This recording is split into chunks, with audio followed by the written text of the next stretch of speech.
Bueno, buenas tardes y lo primero agradecer la presencia en esta hora tan temprana, ¿no?, para algunos eventos, y agradecer muy especialmente a Alberto Artero, que le invité hace un mes y medio a participar en este encuentro aquí en EOI, en la Escuela de Organización Industrial, y la verdad es que desde el primer momento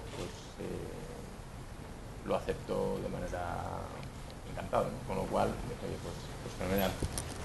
Os voy a comentar un poco cómo surgió esta posibilidad, o para mí cuando vi esta posibilidad, y de mi interés de poder traerlo aquí a la escuela, ¿no?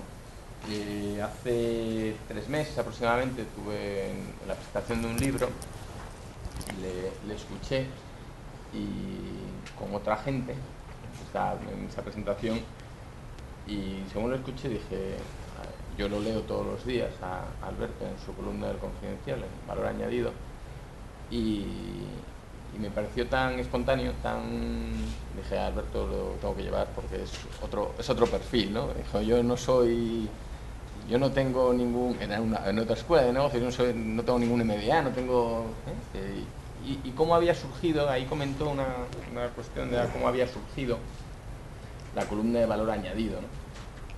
Y qué es lo primero que le quería preguntar hoy, ¿no?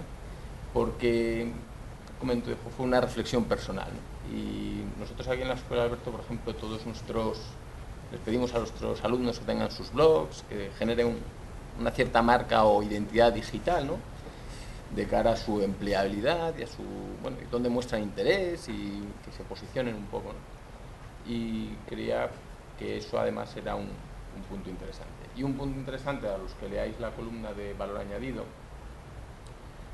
desde hace años habréis visto que Alberto McCoy, ¿no?, como yo digo, se lo ha clavado, ¿no? O sea, el diagnóstico que ha ido haciendo y la situación, lo que estamos viviendo, se lo ha clavado. Y como ponía yo hoy en Twitter, parece que el día ha sido ya el elegido, ¿no? Ya ha sido más aún, ya no puede ser elegido más a propósito.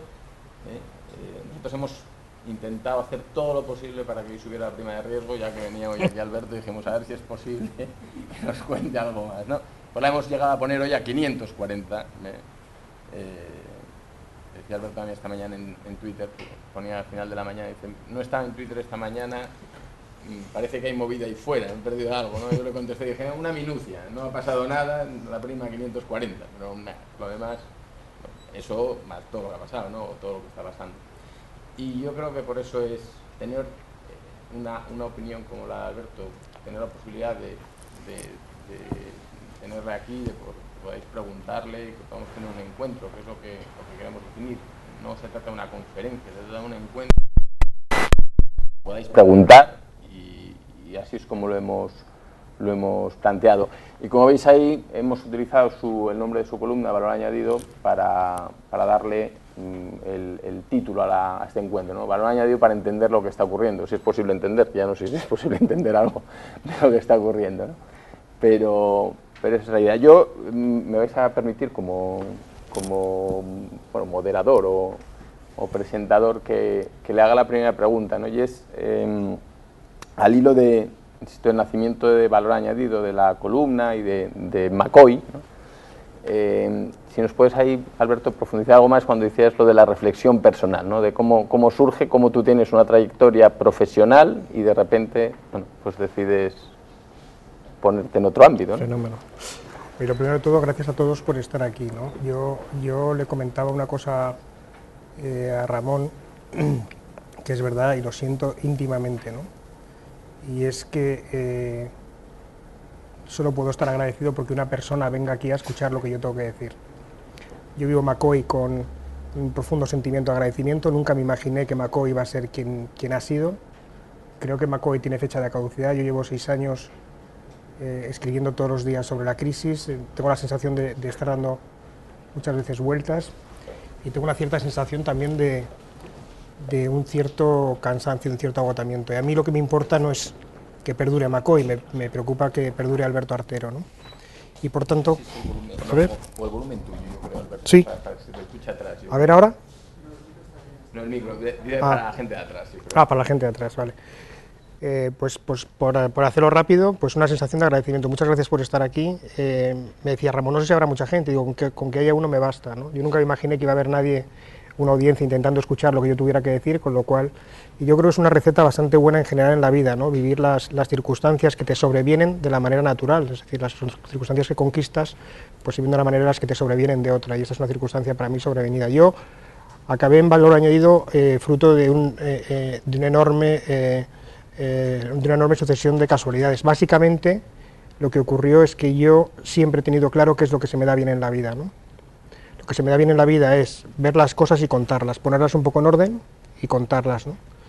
Y de hecho, en todo mi desarrollo profesional lo he hecho. Es decir, cuando yo trabajaba de broker, que trabajé muchos años de broker, pues fui de los primeros que ponía las ideas de mi casa de brokeraje en un papel y se las mandaba a todos mis clientes, ¿no?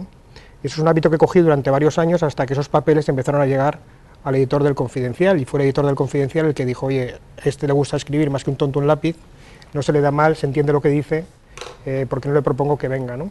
Y entonces así fue como nació Valor Añadido, con un seudónimo McCoy, porque yo trabajaba en el banco y siempre dije que necesitaba mantener la confidencialidad sobre mi trabajo, ¿no? Sobre la columna, ¿no? Y así fue como nació McCoy. Lo que dije en la Escuela de Negocios y lo que siento íntimamente es que al final cada persona tiene que perseguir un sueño, y perseguir un sueño se tiene que hacer sobre la base de unos presupuestos realistas. Mi presupuesto realista es, oye Alberto, yo sé, tú sabes contar la realidad, contarla bien y escribirla bien, y es lo que te hace feliz en la vida, pues persigue ese sueño, ¿no? Cuando la gente entra en una escuela de negocios, en definitiva lo que está haciendo es perseguir un sueño, es decir, al final es un proceso en un camino. Lo que me preocupa en mis escuelas de negocios, lo que me preocupaba el otro día cuando estábamos en la otra escuela de negocios, es cuando se toman esos pasos sin tener claro cuál es el destino al que te estás encaminando, ¿no? Por eso yo invito a todo el mundo que haga una reflexión sobre sí misma y se encamine al destino que quiere, ¿no? Pero sobre la base de un presupuesto realista, ¿no? Ahora ya van 6 años de Valor Añadido, o sea que ya, fíjate, y sigo escribiendo cada columna exactamente con la misma ilusión. Estaba mirando ahora, acabo de subir una columna ahora al Confidencial, sigo escribiendo cada columna con la misma ilusión, con la misma gana de aprender, ¿no? El día que eso pase, pues morirá Valor Añadido, eso es evidente. ¿No te cuesta encontrar temas? Bueno, temas hay los que quieres, ¿no? Bueno, me cuesta no repetirme, o sea, yo creo que encontrar temas no es del todo difícil. Era muy fácil, por ejemplo, durante la época de la burbuja, porque han ido muriendo muchos temas. Por ejemplo, ¿qué ha muerto? Toda la micro ha muerto. Es decir, no tiene mucho sentido hablar de empresas cuando el mercado no descorrelaciona a la empresa con el índice, o cuando no descorrelaciona a una multinacional, quitando la sección de Inditex, Prosegur, Técnicas, 2 o 3, de una compañía nacional, ¿no? Entonces, yo he perdido mucho feeling de micro, porque entiendo que a los lectores les interesa menos la micro y les interesa más la macro, ¿no? Luego se ha caído todo el tema del abanico de inversiones, ¿no? Ahora el inmobiliario a la gente le cuesta verlo, ¿no? Tiene una cierta depresión sobre todo el ámbito inmobiliario. Todo lo que son inversiones alternativas, private equity, hedge funds en España llegaron tarde y han muerto pronto. Es decir, yo creo que hay una recomendación general, y es que cuando estos productos llegan a la banca minorista es momento de salir zumbando, ¿no? Porque eso significa que ya los últimos de Filipinas son los que van a ser los canelos que se van a ver atrapados ahí, ¿no? Ha ido muriendo también todo lo que es el interés internacional, ¿no? Por mercados distintos, etcétera, ¿no? La gente se ha concentrado mucho en España, entonces cuesta mucho mantener el interés del lector sobre tu columna con los mismos temas que antes, ¿no? Por eso yo veo mi columna y digo, bueno, ha avanzado de mucho más micro, mucho más especializada financieramente a más macro sociopolítica, ¿no? Con el paso de los años. Oye, pues vamos a dar aquí el turno de preguntas, así que yo tengo unas cuantas, ¿eh? Si no tenéis así de mano, no queréis romper el hielo, empiezo yo directamente. ¿Tenéis ahí? Allí. Yo una lo que pasa es ir directamente al grano, sin calentamiento previo. como quien dice, ¿no? No, felicitaciones por la columna, por el medio, la verdad que te vengo leyendo desde el 2008. De hecho soy bloguero de esos que comentan las noticias, ¿verdad? Quería preguntarte por el tema del rescate, ¿no? Que parece que se viene hablando, cada vez se habla más del rescate hoy en la prensa y en la prensa, ¿no? Un poco tu opinión de si eso es factible, cómo será, qué implicaciones tendrá para el ciudadano de a pie. Y decía que es casi que ir directamente al... Ya lo das por hecho, ¿no, sí. Manuel? Porque dices ya, ¿cómo será? Bueno, si piensas que efectivamente se va a producir y cómo sería mejor dicho. Yo creo que el país está intervenido desde mayo del 2010, o sea, yo creo que al final se puede se puede aplicar toda la poesía que se quiera, ¿no? Pero el país de facto está intervenido desde mayo del 2010. Yo creo que el cambio de política de Zapatero que se produce en ese mes crítico de mayo del 2010 te determina ya que una parte de tu política fiscal y una parte de tu desarrollo estratégico para el país, pues ya te lo condicionen unos terceros, ¿no? Lo que se está discutiendo ahora es la intervención financiera, ¿no? La intervención financiera, yo lo he escrito varias veces y lo vuelvo a escribir en el post que se acaba de subir, ¿no? Yo creo que nos están llevando a una situación límite. Yo creo que Europa se ha cansado del instant and pretend, ¿no? El ejemplo griego ha sido muy paradigmático para los líderes europeos sobre lo que no se debe hacer. De hecho, un país que apenas es el 2% del PIB de la Unión Europea te está condicionando el futuro de toda la Unión, incluso el futuro del propio euro, ¿no? Y yo creo que ahí se han dado cuenta que es mucho más importante asumir unos compromisos y crear una situación límite antes que no esperar a que se produzca después, ¿no? Mi impresión personal, y así lo he escrito 2 o 3 veces, ya te digo, desde el día 20 que escribí el primer post, el 24 el segundo y hoy que he escrito el tercero, es se va a exigir a España unas condiciones muy duras que supone romper completamente España. Es decir, lo que se está pidiendo a España es rómpame el modelo autonómico que tiene, rómpalo, no nos sirve. Rompa el modelo financiero que tiene, rómpalo, no sirva.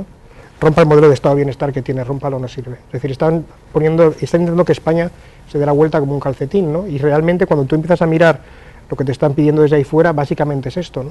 Básicamente es esto. Es decir, vale ya de esa estrategia de contemporizar, no va a escampar, olvídense, no vamos a dar dinero ya for free, y si usted quiere dinero lo que tiene que hacer es quitar las inercias que tiene arrastradas de hace 30 años para siempre.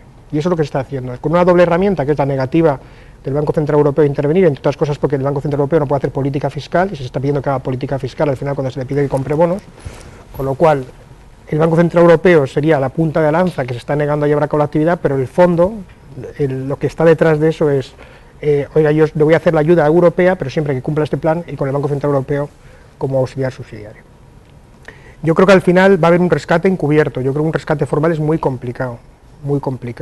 Y de hecho yo creo que este modelo de llevar a España al extremo lo que pretende básicamente es que la necesidad de ayuda se circunscriba en determinado ámbito y que no haya un aterrizaje completo en el país, ¿no? Y oiga, usted presénteme un plan creíble y yo sobre ese plan creíble lo que le voy a dar es apoyo para determinadas iniciativas, pero no va a ser un rescate a la griega, entre otras cosas porque es verdad que España ahora mismo tiene capacidad de financiarse. El 50 y tantos % de las necesidades de financiación del año están hechas y prácticamente el 100% de las necesidades a largo del año. Es decir, que España ahora mismo en deuda a largo no tiene necesidad de financiación y la tiene fundamentalmente las letras que van venciendo periódicamente, ¿no? Entonces, mientras el país tenga capacidad de financiación, eso no tiene por qué ocurrir, ¿no? Pero yo creo que al final va a ocurrir de manera, en cierto modo, encubierta.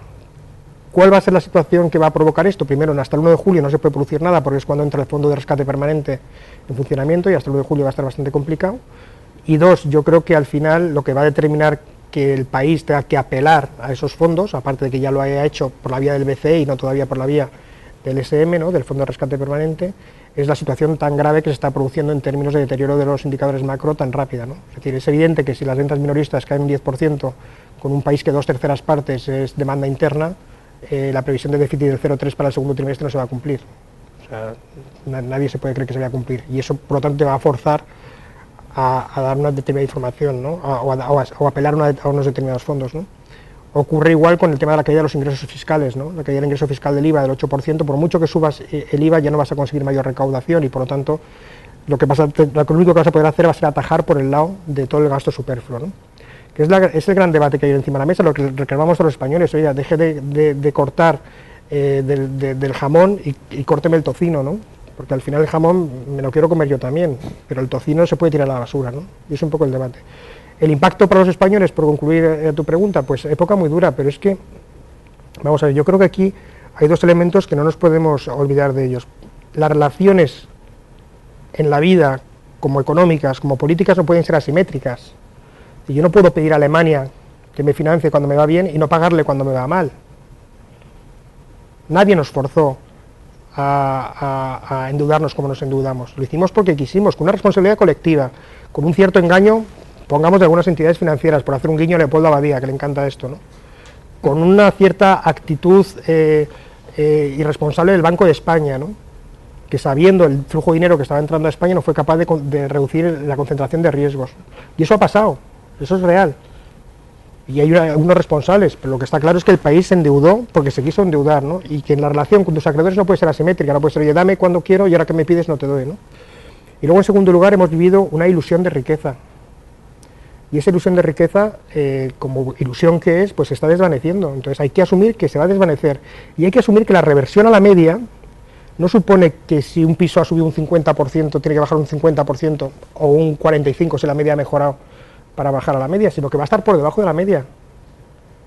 Porque la reversión a la media supone que hay valores por debajo de la media. Entonces, en la medida en que todos nos logremos adecuar o adaptar a esta nueva realidad, mejor nos irá. Yo realmente lo único positivo que veo estos meses, que están siendo durísimos en términos país, en términos nación, es que por fin hemos tenido un shock de realidad. Yo creo que todos ya sabemos en España la situación en la que nos encontramos. Primero empezaron los blue collars, es decir, la gente que se iba al paro porque cerraba las fábricas, y ahora los estratos altos de la sociedad, la gente de los servicios que vivía en cierto modo pues muy protegida, de repente empieza a darse cuenta. Y ese shock de realidad que paraliza, en el momento que lo interiorizas, te mueve a actuar. Y estamos en el proceso ahora de paralización, ¿no? ¿Las preguntas? ¿Tú crees que en lugar de salvar a toda la banca indiscriminadamente, a lo mejor habría que tratar de salvar a los bancos que tienen problemas de liquidez, pero no los de solvencia? Me explico, yo creo que estamos metiendo aquí en el mismo saco, estamos metiendo en el mismo saco a toda la banca y cajas, quiero decir, todo el sistema financiero, pensando que ningún banco debe caer, y a lo mejor uno de los problemas que estamos teniendo es que eso engorda la deuda del Estado, con lo cual esa deuda pues incrementa los diferenciales y encima transmite poca credibilidad. Estamos metiendo en el mismo saco al Santander, al BBVA, que la CAM, por decir algo, ¿no? Que Bankia. Entonces yo no sé tu opinión al respecto, si a lo mejor lo que habría que haber hecho o lo que habría que hacer es dejar caer unas cuantas cajas y bancos porque mercado hay, ¿no? Bueno, yo estoy bastante de acuerdo contigo, ¿no? Yo creo que yo he hecho bastante la reflexión sobre este tema. Ha habido 3 naciones intervenidas en Europa, y yo lo resumo de la siguiente manera, que puede ser equivocada. Yo creo que Grecia vive un problema de credibilidad de las cuentas públicas, ¿vale? Es decir, nadie se cree las cuentas griegas, y de hecho nunca nadie se ha creído las cuentas griegas. Yo siempre cuento la anécdota de hace 4 o 5 años, cuando los griegos no cumplían deuda y déficit ni por el forro, pues básicamente lo que dijeron a Eurostat, y luego Eurostat lo quiso aplicar para el conjunto de la Unión Europea, pero se frenó con la crisis, es meter prostitución y juego en el PIB. Obviamente creció el denominador hasta un punto que la deuda y el déficit cumplieron. Esto dice poco de los griegos, pero menos de Europa todavía, ¿no? En España, que nos hemos encontrado con un déficit que era del 6, que luego era del 8,5 y que ahora es del 8,9. Con lo cual, al final, pues es el primer problema, lo aparcamos ahí, ¿no? Segundo problema, Irlanda, es un problema del sistema financiero. Es un problema del discurso que hizo ayer, el lunes, Mariano Rajoy. De hecho, el editorial de Financial Times de hoy lo dice. El editorial de Financial Times de hoy acaba diciendo, oiga, si usted no deja caer un banco, como ocurrió en Irlanda, porque dice, el titular editorial es evitemos una situación a la irlandesa, ¿no? Si usted no deja caer un banco, probablemente el país vaya detrás, ¿no? Entonces, ¿cuál es el problema que está ocurriendo con el sistema financiero? Pues con el sistema financiero que no se ha reconocido la pérdida potencial global del sistema financiero desde el momento 1, porque esto se reconoce hace 3 o 4 años, o se crea un banco malo o se busca financiación, la hay, pero no se ha hecho, ¿no? Y ahora las circunstancias nos ha sobrevenido, nos ha pasado por encima. Tercer país, Portugal, pues un país funcionarial, burocratizado, con pocas dinámicas de crecimiento. Pues es un poco lo que tenemos nosotros con las 17 regiones, ¿no? ¿Por qué te hago esta reflexión global? Porque España ni ha solucionado el problema autonómico, ni ha sido capaz de solucionar el problema del sistema financiero, ni ha sido capaz de solucionar el problema de la credibilidad de las cuentas públicas. Los que hemos trabajado asesorando en bolsa, sabemos que el mercado tolera bien las expectativas al alza, pero muy mal las expectativas a la baja. Es decir, que cuando una empresa quiere sorprender, lo que hace a lo largo del trimestre es baja expectativas y luego bate estimados, ¿no? Y eso pasa como regla general. De hecho, es una de las razones por las que un porcentaje altísimo de las compañías de Estados Unidos siempre baten estimados cuando publican, pero puede ser que durante el periodo hayan hecho sucesivas advertencias sobre sus resultados, ¿no? Entonces, al final lo que te demuestra es que siempre ponte en el peor escenario, que es lo que me pide a mí el consejero delegado confidencial sobre la empresa, ponte en el peor escenario, que si luego viene mejor, pues mira, bienvenido sea. Aquí hemos hecho justo lo contrario. Aquí hemos hecho como Nokia, que un día decía, voy a incumplir resultados por un 5, voy a incumplir por un 10, voy a incumplir por un 15, y ahora Nokia vale una décima parte de lo que valía hace 4 años. ¿Por qué? Porque no es capaz de comprender que el peor escenario puede ser asumido una sola vez por el mercado, pero que el mercado no tolera la falta de credibilidad de los peores escenarios por el camino. Yendo a tu pregunta, yo estoy bastante de acuerdo con lo que escribía Juan de Mariano. Yo no soy un liberal acérrimo, pero bueno, comparto ciertos postulados en un momento dado, ¿no? Y yo estoy de acuerdo con ellos en que probablemente la solución hubiera sido, si no dejar caer a las entidades, hacer lo que se han hecho en otras ocasiones, tanto en Alemania como en Inglaterra, que es lo que señalaba también el editorial Financial Times de hoy, que es conversión de deuda a largo plazo por acciones. Es decir, al final, lo sorprendente es que una promotora quiebra, o está en quiebra, o está en una situación potencial de quiebra, pongamos un Colonial, pongamos un Metrovacesa, y resulta que los bancos convierten la deuda en acciones, y todo el mundo lo ve razonable. ¿Por qué? Porque como los bancos han asumido el riesgo de financiar a esas compañías, pues para no perder la pasta lo que hacen es convertir su deuda a largo plazo en acciones. Fenomenal. ¿A qué valoración? A la que se determine. ¿Ganan, pierden dinero? Bueno, es el riesgo que habían asumido, ¿no? Se hacen accionistas porque piensan que no van a recuperar la deuda, ¿no? Esa situación la hay ahora mismo en relación con Bankia. ¿Por qué si Bankia lo puede hacer en relación con cualquiera de sus participadas inmobiliarias, no lo va a hacer los acreedores de Bankia respecto a Bankia, ¿no? Entonces el modelo que están proponiendo esta gente, que yo lo comparto y que paradójicamente, siendo tan antagónicos en términos de posicionamiento ideológico, Wall Street Journal y Financial Times lo defienden a la vez, es convirtamos la deuda a largo plazo de Bankia en acciones, ¿no? ¿Que es verdad que se perjudica al minorista porque el minorista era la abuelita de la caja? Pues obviamente se perjudica, pero la dilución va a ser la misma si entra el Estado con un 90 y tantos % de las acciones, eso no va a cambiar, ¿no? Es verdad que te genera un estigma, ¿qué estigma hay si no hay financiación mayorista en España? Ya el estigma hubiera sido hace 3 años, pero ahora ¿quién da financiación mayorista a la banca española ahora? Nadie. Es verdad que te provoca un conflicto con tus acreedores, pero ¿qué conflicto no tenemos con nuestros acreedores si estamos pagando 6,5, ¿no? Es decir, a grandes males, grandes remedios, ¿no? Y yo estoy completamente de acuerdo contigo. El problema es esa estrategia que yo no sé si la comenté antes, de extend and pretend, ¿no? Que es la estrategia constante de alargar los plazos y esperar a que escampe, ¿no? Entonces, claro, las circunstancias se nos han echado encima, ¿no? Y ahora toca actuar con radicalidad y aplicar la imaginación, ¿no? A mí me preocupa mucho el gobierno, lo veo muy desbordado, lo veo desgobernado. ¿Más preguntas?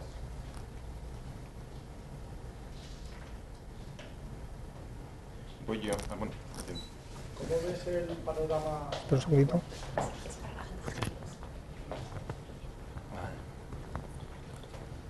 ¿Cómo ves el panorama bancario español a medio plazo? Es decir, ojalá 2 a 3 años, ¿cuántas entidades consideras que va a haber? ¿O cuántas crees cuáles son lo que sería más eficiente?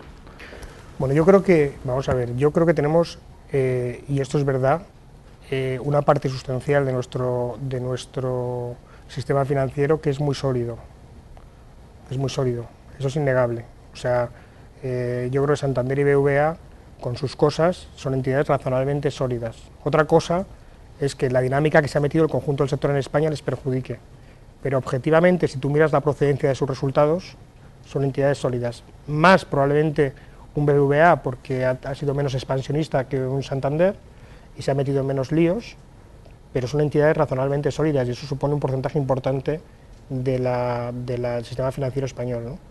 Yo creo que hay otra serie de entidades que son razonablemente sólidas. Yo creo que la Caixa es una entidad razonablemente sólida, tiene además todo el desarrollo potencial del ajuste operativo que no lo ha hecho, es decir, es innegable que la Caixa y Banca Cívica con 6.500 sucursales no pueden seguir en España, cerrarán 2.000, 3.000 sucursales y racionalizarán y eso les ayudará a la cuenta de resultados durante un periodo de tiempo.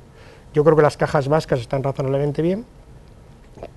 Y bueno, pues yo creo que al final, si empiezas a sumar este grupo de cajas y bancos, yo creo que Popular, Sabadell, etcétera, se van a ver beneficiados por las ayudas del Banco Central Europeo.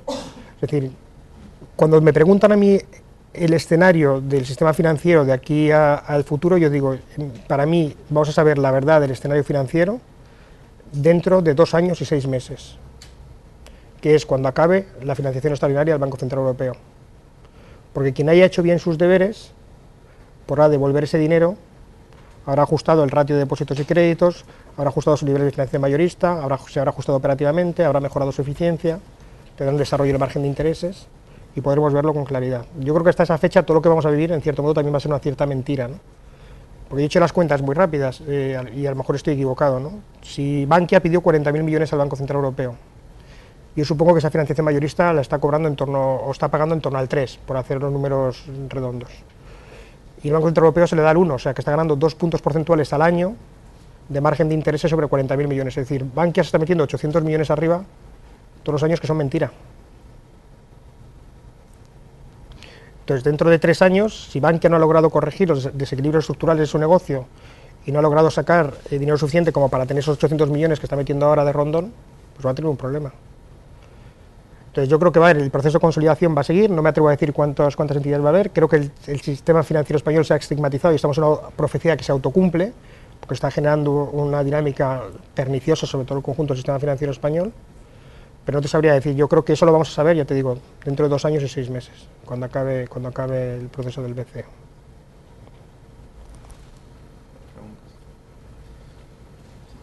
Bueno, dentro de ese grupo, ¿crees que puede estar Bankia? Quiero decir, confías, ya sé que no lo vas a saber, pero ¿confías en que Bankia sea uno de esos grupos que esté y por el grupo gestor que se ha nombrado, por el importe que ha pedido y cómo es el plan estratégico que ha esbozado Goyri Golzarri? Yo creo que sí. O sea, yo me mojo, sí. O sea, a mí el equipo gestor me ofrece mucha garantía. Yo he tenido la suerte de coincidir personalmente tanto con Goyri Golzarri como con José Sevilla en alguna ocasión y la impresión es magnífica. Creo que ahora mismo ellos han buscado lo que os comentaba antes, han buscado pecar por exceso y no por defecto, se han puesto en el peor escenario. Yo creo que la posibilidad que tienen de sorprender al alza es muy elevada. Creo al final que el desarrollo que tienen de negocio en términos de racionalización de balance pues va a ir muy bien. Creo que van a sobreprovisionar y que por lo tanto van a tener un proceso de levantar provisiones. Es decir, yo creo que están sobreprovisionando su cartera claramente, ¿no? Ten en cuenta, por ejemplo, que ahora todas las participadas pues se han puesto a mark to market, ¿no? En nada que mejoren un poco, pues ahí vas a tener un cierto de recorrido, ¿no? Pero si me preguntas por estructura de balance, es la parte más complicada, pero yo creo que lo resuelven con este dinero que les han aportado. Por equipo gestor, a mí me gusta. Por desarrollo de cuenta de resultados, se ha logrado ir salvando estos años, pues no creo que haya muchas dudas razonables ahora para que no salven los futuros. Y yo creo que no les va a ir mal. A mí me recuerda mucho, volviendo a la analogía con las promotoras, a lo que pasó con las inmobiliarias el año pasado, hace 2 años, ¿no? Donde hicieron todo el ajuste de valoración del suelo a niveles reales de mercado, y esa valoración les llevó unas pérdidas masivas que ahora, sin embargo, pues muchas de ellas están levantando conforme van sacando activos del balance y les está generando plusvalías, ¿no? El haberse ido a la posición extrema les va a dar mucha más viabilidad que los que siguen contemporizando, eso seguro. Yo desde luego mi madre la pobre tiene todo en Bankia, ayer cené con ella y está la mujer angustiada, ¿no? Y yo le dije, mamá, mira, al final cuando menos te tienes que preocupar de Bankia es ahora. Cuando menos te tienes que preocupar de Bankia ahora. A mí lo que no me preocupa de Bankia es la conclusión, me preocupa de Bankia el camino. O sea, el camino va a ser para escribir un libro, de cómo se gestionaron las cajas antes de fusionarse. Yo conocía bien a los equipos gestores tanto de Caja Madrid como de Bancaja y yo estaba espantado. Pero no lo digo, está escrito, o sea, no es que lo diga ahora, es que está escrito, es que yo fui a hablar con ellos de una determinada operación y te das cuenta que esta gente invertía 200 millones de euros en una operación por un soplo. Y decías, pero vamos a ver. Y todavía te daban la envolvente, digo, si no me tienes que dar la envolvente, si... Las proyecciones que hacían sobre los campos de naranjas de Valencia, ¿no? O sea, eran unas cosas un poco... Y luego ese proceso, el proceso político de fusiones de cajas primero, el proceso de mantenimiento de los consejos de administración, todo el proceso que ha habido de deterioro de todo el mundo. O sea, yo escribí un artículo que se llamaba Yo acuso, los 11 asesinos de Bankia, y hace ese recorrido desde Banco de España, la auditora privada, la Comisión Nacional del Mercado de Valores, los gestores antiguos, el PP, el PSOE, todos, un desastre. Y eso es precisamente lo que este país tiene que romper, porque o rompemos esta dinámica, o sí que estamos condenados no por una, sino por varias generaciones. Pero hay que romper esta dinámica. Este país se tiene que dar cuenta que tiene que, como la de Fénix, resurgir de sus cenizas. El problema es que no estamos quemados. Ahora es cuando nos están quemando, ahora es cuando nos estamos dando cuenta. Joder, esto no era viable, esto no podía ser. Ahora. Han pasado 5 años,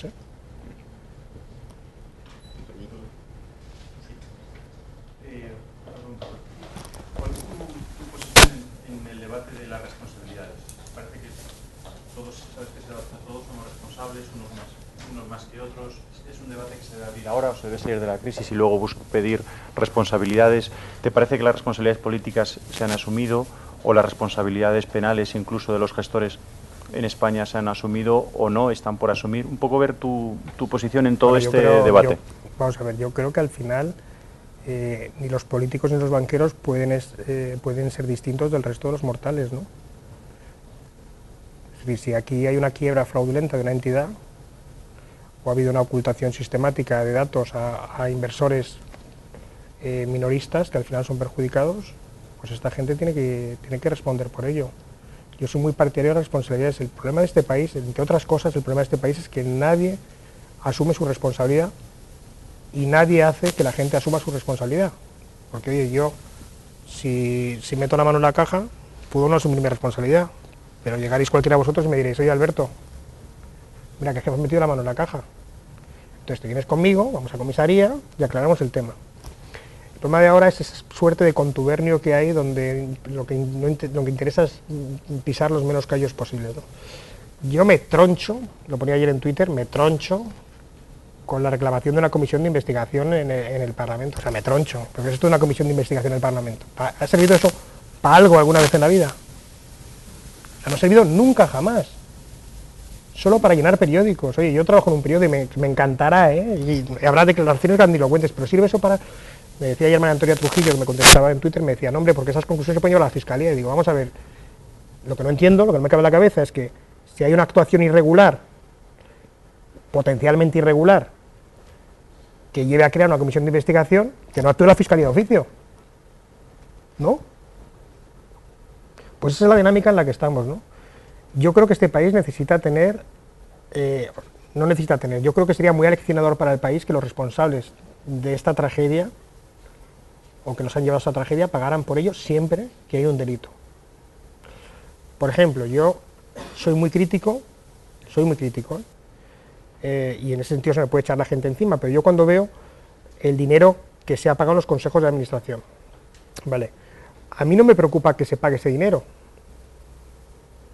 no me preocupa, porque al final yo les digo a todo el mundo que se ponga la situación personal. Tú trabajas en un banco, en el consejo de administración, y llegan unos tíos y aprueban que, oye, si pasa determinado tiempo vas a cobrar 5 millones de euros. No conozco a nadie en esta sala que levantara la mano y diría, yo no. No conozco a nadie. O sea, cada uno nos tenemos que poner en esa situación. Otra cosa es que el modo en que se ha concebido esos programas lleven a que tú quiebres una entidad y cobres un determinado dinero porque consolidas derechos simplemente por trabajar. Oye, me gustaría a mí que la Seguridad Social me consolidara 14 millones de euros como Aurelio Izquierdo por trabajar X años en una caja, pero es que eso no es real. Entonces yo, en la medida en que las cosas se han hecho legalmente, puede haber un juicio moral, pero no puede haber un juicio legal. Entonces esas cosas, me parecen moralmente reprobables, pero legalmente poco punibles, sinceramente. Y otra cosa es que haya habido ocultación sistemática de datos. A mí me contaban, en relación con Bankia, me contaban hace poco que pues gente que trabajaba dentro, que había aterrizado, que iba y venía y por el camino se entretenía, ¿no? Y me preguntaba, oye, ¿cómo veis el tema de Bankia y tal? Y me dice, mira, el gran problema que tenemos aquí ahora mismo es el siguiente, que tú llegas a uno y le dices, bueno, ¿esto cómo está? Pues esto está más o menos bien, aquí ganamos 3. Y entonces, oye, tú que vienes con una cierta experiencia en ver balances y tal, y dices, es que mira, es que es imposible que aquí ganes 3. Bueno, realmente ganamos 1. Entonces, claro, dice, la capacidad que tú tienes para gestionar una entidad con esa mentalidad instalada, que es una mentalidad de, oye, vamos a tapar esto y a ver si... que es la mentalidad, insisto, que hay que cambiar. O sea, la mentalidad que hay que cambiar es esa. De hecho, a España se le penaliza la credibilidad, es falta de transparencia. Es falta de transparencia, es decir, vamos a ver, España, 400.000 millones, 400 billion de crédito promotor inmobiliario. Tú llegas al año 2008 y dices, mira, voy a palmar 270.000. 270.000, 270.000. Pero mira, estos 270.000, pum, a un banco malo. O pum, le voy a aplicar un descuento del 20, de un banco malo. En ese momento, todos los problemas que hubieras tenido es que hubieras sorprendido al mercado al alza, punto número 1. Hubieras tenido financiación, punto número 2. No hubieras tenido los problemas de equiparación con Irlanda, punto número 3, etcétera, etcétera, etcétera. Pero es que está todo inventado, si ya lo hizo Suecia. Si el problema es que está todo inventado. Entonces nadie va a sacar un conejo de la chistera. Si es que ya en el siglo XXI ya conejos de la chistera quedan pocos. No, lo que pasa es que mira, tuvimos aquí, no sé, era un encuentro hace 3 años, ¿no? En noviembre del 2009, y había sacado Moody's un informe demoledor de la banca, ¿no? español, del sistema financiero español, que decía que hacía falta provisionar por, creo recordar que eran 120.000 millones de euros, ¿no? Y hubo aquí un encuentro y había gente de cajas. Y bueno, es que eso es muy negativo. Eso no es real, hombre. Eso no es Moody's que nos quiere dar por todas partes, ¿no? Y yo esa sí que es la percepción, ¿no? Yo creo que yo y todos lo que hemos tenido, o sea, de un poco de patada hacia adelante, de patada a seguir, más o menos, tapar, viendo a ver cómo esto podía escampar, ¿no? Y yo estoy de acuerdo contigo, que yo creo que estamos, el otro día lo decía, en el principio del fin, ¿no?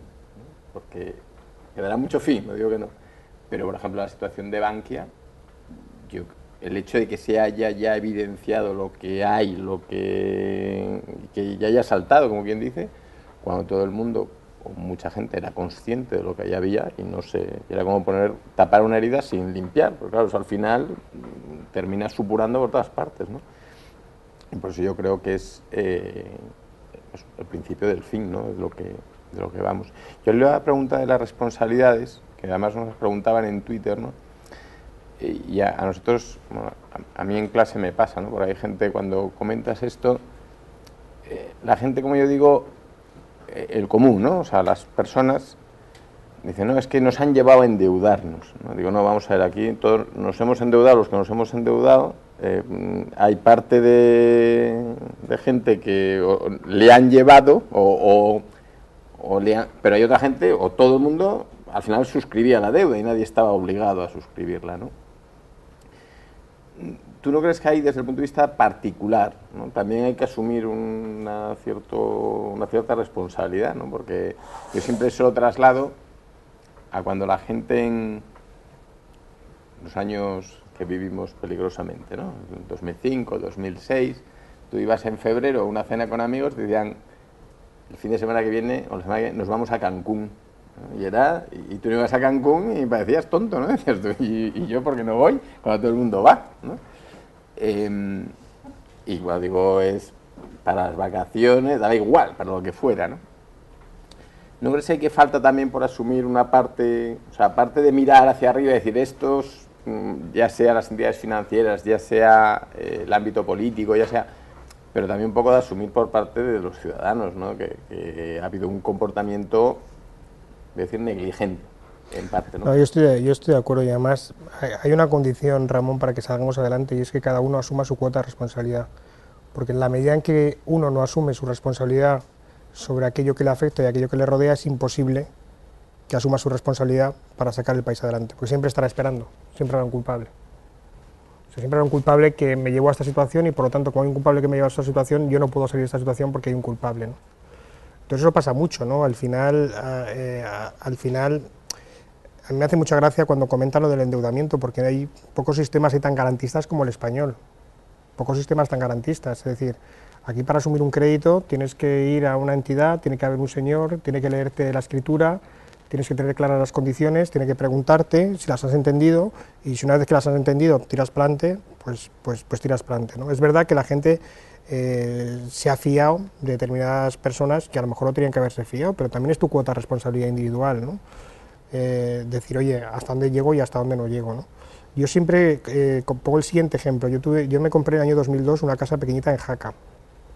Mi mujer es muy esquiadora, tengo la fe del converso en el esquí, y bueno, pues nos compramos un apartamento pequeñito, 60 metros cuadrados, en el año 2002, y en el año 2005 yo me cambié de casa en Madrid y no me llegaba, y entonces, bueno, oye, cuando no te llega, pues en lugar de endeudarte más, lo razonable es que vendas lo que no llegas, ¿no? Yo no sé si era muy común en esa época, pero yo lo hice, ¿no? Y entonces yo vendí la casa, ¿no? Entonces mi mujer, que vale mucho más que yo, ¿no? Porque es una superwoman total, dijo, bueno, pues lo vendimos a un tío que no quería los muebles, y dijo, pues ya sé lo que vamos a hacer, en Jaca vamos a organizar lo que se llaman los americanos un desembalaje, ¿no? Es decir, vamos a poner carteles por todo Jaca y vamos a decir a la gente que se venden muebles pues semiusados de ocasión y tal. Os podéis imaginar quién vino a mi casa, ¿no? Lo más granado de Jaca estaba allí comprando los muebles de ocasión, ¿no? Y vino una pareja que nos compraron todos los muebles, fueron de los primeros que entraron, ¿no? Con lo cual para nosotros mil sobre hojuelas, ¿no? Esta era una pareja que era una pareja de latinoamericanos donde él trabajaba en las obras de Badaguás. Badaguás, no sé si lo conocéis, está en el camino entre Sabiñánigo y Jaca, según vas por la carretera a la derecha, en una ladera de un monte, es algo que hizo Martín Fadesa en su momento, y era básicamente una urbanización en mitad de la nada con un campo de golf, ¿no? Y bueno, que eso tenía una fecha de caducidad, es decir, el desarrollo de Badajoz iba a ser el que iba a ser, ¿no? Y ha trabajado limpiando casas, ¿no? Y entonces me compraron los muebles, me pagaron en Machacantes los muebles, y entonces yo, hablando con él, me dicen, bueno, qué casa más bonita y tal. Yo tenía una casa pues muy pequeña, 60 metros cuadrados, pero con vistas a la Peña Aroel, pues muy cuca y tal. Y me dicen, bueno, ¿y por cuánto han vendido esta casa? Y yo dije, por X, que yo pensaba que había hecho el negocio de mi vida, o sea, de verdad, ¿eh? Y entonces de repente estos tíos que yo veía que no iban a tener, o sea, que si las cosas se torcían un poquito, le iban a pasar mal, me dijeron, solo. Y entonces yo ese día le dije a mi mujer, mira, no hemos tomado una mejor decisión en nuestra vida. O sea, si estas personas que tienen trabajos cíclicos y precarios, cíclicos porque la construcción se acaba y precarios porque al final, si viene una crisis, lo primero que prescindes es de la señora limpieza, que te viene porque te haces las camas tú o lo que sea, ¿no? Que me están comprando mi casa mis muebles a Machacantes, que yo he pensado que he vendido mi casa a un precio que no me imaginé cuando la compré 4 años antes, y que encima me dicen solo. Digo, algo está fallando en el sistema, ¿no? Y eso ha pasado así, Y el problema es que mucha gente que vio la dinámica empezó con un piso, luego empezó con 2, luego con 4, luego con 8 y se ha visto enganchado con 10. Y se han arruinado, ¿no? ¿Y esa es la persona que puede exigir responsabilidades a alguien? Yo creo que no, ¿no? Sí. Sí, simplemente un comentario. A ver, yo creo que la realidad de España se aplica en varios países. Bueno, yo soy argentina. Y vivir más allá de las posibilidades, a la larga o a la corta, se paga. Y básicamente yo creo que es una responsabilidad compartida, porque cada uno es como la administración de una casa, tal como ponías en el ejemplo. No se puede gastar más de lo que a uno le ingresa, porque si no, en el largo tiempo, en el corto o en el largo tiempo, se va a tener problemas, ¿no? Y también haciendo una comparación de crisis, yo desde que nací vivo en crisis, sinceramente. Pero debo decir una cosa, que a diferencia de Argentina, a ver, no niego de que España está en crisis, pero en Argentina se vive peor. ¿Por qué? Porque acá uno puede acceder todavía a un suéter, que puede conseguir un suéter a 5 euros, a 10, a 100 y hasta 400 euros o más. En Argentina, un suéter que a lo mejor uno compra en Zara, uno se puede comprar un suéter a lo mejor cada 3, 4 o 5 años, ¿no? ¿Por qué? Porque, a ver, les pongo un ejemplo muy claro. ¿Ustedes comprarían un suéter por 200 euros ganando 1000? Yo creo que no. En Argentina un suéter normal sale 200 pesos. Entonces, los ricos en Argentina siempre han sido ricos y van a seguir ricos. Los pobres en Argentina están subvencionados por el gobierno y por la compra de votos. Y los perjudicados yo creo que es la clase media. Entonces, creo que se necesita un cambio de mentalidad. Básicamente creo que el error del mundo proviene por el egoísmo que tenemos, porque no nos conformamos muchas veces con lo poco mucho que se puede tener, y creo que parte de ahí el cambio de mentalidad y que podemos salir adelante, ¿no? Pero yo quería apuntar en relación con esto, que me parece muy interesante lo que comentas. Yo escribí un post en su día que se llamaba de la siguiente manera, que son las 7 razones por las que no arde la calle en España, ¿no? Yo creo que es una reflexión muy, muy importante, ¿no? Porque mucha gente está preguntando en España por qué la gente no se echa a la calle, ¿no? Y yo digo, cuando me veo con gente de fuera, que de vez en cuando me llaman pues gente de fuera para verme, o cuando comento con gente española, digo, mira, las 7 razones o los 7 factores que tú tienes que monitorizar son los siguientes, ¿no? El primero de ellos, economía sumergida. Es decir, en España hay un 25% de economía sumergida, lo cual significa que básicamente 1 de cada 5, porque el 25% es incremental al 100% del PIB, ¿no? Pues 1 de cada 5 prácticamente euros que circulan por la economía, pues son euros que circulan en una economía paralela, ¿no? Lo cual te indica que hay mucha gente pues, que está trabajando en esa economía sumergida, haciendo sus chapuzas y cobrando sin que haya un impacto fiscal, ¿no? La segunda condición es la transferencia de renta que está produciendo dentro de las familias. España es una sociedad extremadamente familiar, por mucho que algunos se empeñen en romperlo, y dentro de la sociedad familiar es verdad que ha habido unas generaciones que se han enriquecido mucho durante 15 años, ¿no? Es decir, yo creo que desde el año pues prácticamente 94, durante 12 años, de 94 a 2006, se ha generado mucha riqueza en España para esa gente que acumulaba riqueza. Yo me acuerdo cuando trabajaba en banca privada, pues se hablaba de la fase de acumulación, de la fase de tal. Pues en esa fase de acumulación ha habido mucha gente que ha acumulado mucha riqueza y se sigue produciendo una transferencia de renta a los hijos, ¿no? Incluso a los nietos. Yo conozco abuelos que pagan los colegios de los nietos porque los hijos están en paro, lo que sea, ¿no? El tercer factor que a mí me parece clave es que es un poco lo que quieren romper desde fuera, y hoy lo decían explícitamente, que es el sistema de subsidios de desempleo, ¿no? En España 4 personas en paro dentro de una familia cobran 2.000 euros al mes. Con 2.000 euros al mes se vive razonablemente bien, ¿no? Yo creo que se vive razonablemente bien. En cuarto lugar, por lo tanto, esa ruptura que ahora se habla del subsidio de desempleo puede ser un catalizador para que haya un cambio, ¿no? En cuarto lugar, es verdad que en España hay una deflación de precios. Es decir, es verdad que, por ejemplo, las subidas del IVA no están repercutiendo sobre los ciudadanos, van contra el margen de las empresas. Y yo pongo el siguiente ejemplo. Yo soy promo padre de 5 hijos, el mayor de 10 años, ¿no?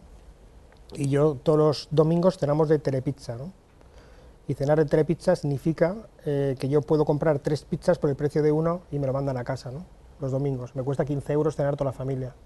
Y es una extrapolación un poco burda. O mi mujer compra rodaballo en Mercadona y antes el rodaballo en cualquier lado pagabas a 20 y ahora es de criadero pero pagas 6,95. Y lo haces al horno con un poquito de aceite y unas patatas y come todo el mundo, ¿no? Por 12 euros, ¿no? Esto quiere decir que hay una deflación de precios muy importante y por lo tanto esa es una de las grandes diferencias con Argentina, donde, como bien sabes, hay una hiperinflación galopante, ¿no? Hay un quinto factor que es cómo nos está sosteniendo el sector exterior. Es decir, en España todavía las exportaciones están yendo razonablemente bien. Es verdad que son muchos de bienes intermedios, gente que produce aquí de bienes intermedios para vender fuera. Pero bueno, al final la balanza comercial ex energía está dando ya saldo positivo, ¿no? Y eso es una señal de que por lo menos el endeudamiento exterior pues se puede estar reduciendo, ¿no? Luego hay un sexto factor que yo creo que es todo el tema de la virtualidad y la globalización, que son fenómenos que están ayudando a España. Es decir, al final la virtualidad, el desarrollo de Internet como paradigma te está permitiendo un enorme ahorro de costes, ¿no? Por un lado. Y luego queda el último factor, y es que en España no hay un líder que aglutine, porque los líderes que pueden haber aglutinado, que históricamente aglutinaban, estaban bajo el paraguas del zapaterismo, ¿no? Y han quedado deslegitimados. Estoy hablando de los sindicatos, estoy hablando de la universidad en muchos casos, estoy hablando de la intelectualidad. Ese tipo de gente que tradicionalmente habría aglutinado el descontento ya no la aglutina, entonces no hay un líder que aglutine el descontento. Esos son los 7 factores que hay que vigilar, ¿no? Es decir, vigilar cómo avanza la economía sumergida, vigilar cómo avanza la transferencia de rentas, los subsidios de desempleo, los precios, cómo avanzan las exportaciones, cómo avanza Internet, que es un must, y sobre todo si aparece un líder que aglutine el descontento. Yo creo que cuando alguno de estos parámetros cambie, yo creo que en España pueden cambiar las cosas también, ¿no? No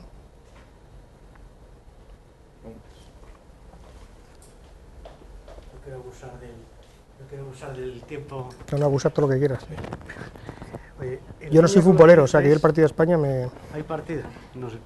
Oye, en línea con lo que dices, para que este país salga de esta, yo creo que aparte del tema financiero, no sé lo que piensas tú, yo creo que hay 2 partes. Uno, la infraestructura, ¿no? Porque yo recuerdo que hace también 3 o 4 años, pues un conocido, que no sé dónde trabajaba, pero me imagino que trabajaba o en un banco de inversión o en una agencia, me tiraba de la lengua por mi trabajo y decía, bueno, es que el sistema financiero, cuando ya se empezaba a hablar por lo bajini, ¿no?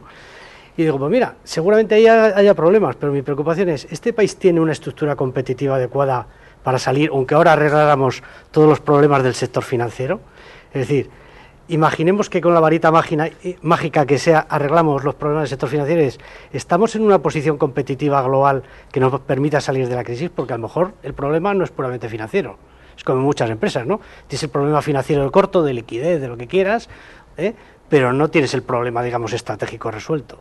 Entonces, la pregunta es, ¿qué piensas tú al respecto de eso? Y una segunda pregunta, ya abusando, ya me callo, es, ¿tiene sentido seguir dándole dinero a los bancos vía Banco Central Europeo y no redistribuirlo a la economía real vía, por ejemplo, Instituto de Crédito Oficial o cualquier otro organismo? Es decir, tratar de que llegue la financiación a las empresas que producen bienes tangibles o exportables, que generen flujo de caja para el país. Bueno, por empezar por la segunda pregunta, que es bastante más fácil que la primera, tiene todo el sentido. De hecho, yo creo que ha pasado demasiado percibido lo que está haciendo el ICO, ¿no? El ICO está haciendo el programa este de los 35.000 millones, que no deja de ser un parche respecto a lo que se había hecho en el pasado, y de hecho mucha gente se sigue preguntando a día de hoy qué va a pasar cuando el ICO pague las deudas pendientes, porque tienen el temor de que las comunidades autónomas y los ayuntamientos vuelvan a impagar, aunque sabéis que esa ayuda está condicionada al establecimiento de unos planes de estabilidad que teóricamente deberían permitir que se pagara, ¿no? pero yo estoy completamente de acuerdo contigo y de hecho lo que no tiene mucho sentido es la ayuda indirecta a los bancos, ¿no? Es decir, lo que se ha producido, o sea, la ayuda indirecta a la economía a través de los bancos, ¿no? Porque se está produciendo, pero ya desde hace, y el Banco Central Europeo desde hace muchos meses, la trampa de la liquidez, el dinero no circula, ¿no? El dinero se lo queda a los bancos y no circula, porque claro, los bancos les han metido también mucha presión, no solo por la circunstancia global y porque hayan hecho malas cosas, sino porque les metes más requisitos de capital, les metes un cómputo distinto del riesgo de sus activos, y hay una serie de factores que están perjudicando a los bancos y que les está llevando a retener el dinero. Y la prueba fehaciente de que se ha hecho mal es que sabes que los bancos, según recibieron el dinero, lo llevaron al BCE, a descontar al BCE, ¿no? Con lo cual te está indicando claramente que no hay una voluntad de prestar a la economía. Dicho esto, no hay alternativa en el sentido de lo que he comentado antes, que el Banco Central Europeo no puede hacer política fiscal. Es decir, de alguna manera el Banco Central Europeo debería haber intentado buscar algunas fórmulas que pudiera haber ayudado directamente a los estados. A lo mejor era el momento que el Banco Central Europeo, para crear una verdadera unión fiscal, cambiara su mandato único, que es vigilancia de la inflación, pues un mandato dual como la Reserva Federal, que es vigilancia de la inflación más crecimiento, empleo, ¿no? Empleo como paraguas en el que meter el crecimiento, ¿no? Con lo cual yo estoy completamente de acuerdo contigo, pero bueno, no tenemos que perder la perspectiva de que se están haciendo cosas, es decir, que al final hay una inyección de 35.000 millones de euros a la economía que va a venir a lo largo de este año y que por lo tanto, bueno, pues hay vías por las que se está haciendo, ¿no? Dicho esto, pues volvemos un poco a lo mismo, ¿no? El agente encargado de canalizar toda esa financiación a la economía productiva son los bancos, y los bancos tienen muy poca voluntad de dar crédito. Mira, yo pido un crédito para Confidencial, por probar, o sea, no porque tenga voluntad de firmarlo, sino por probar, por decir, oye, cómo está la circunstancia, porque al final testas, ¿no? Y nosotros somos una compañía que desde el segundo año ganamos dinero, ¿no? Somos una compañía que tenemos una posición de tesorería razonable, somos una compañía que, oye, las audiencias van creciendo y la cuenta de resultados también. Y es muy complicado conseguir crédito, incluso para una compañía solvente, ¿no? O sea, los requisitos que te piden, yo no he avanzado tampoco, ¿no? Pero los requisitos que te piden, al final, los spreads iniciales de que te hablan, dices, bueno, es que no me interesa, ¿no? Es complicado.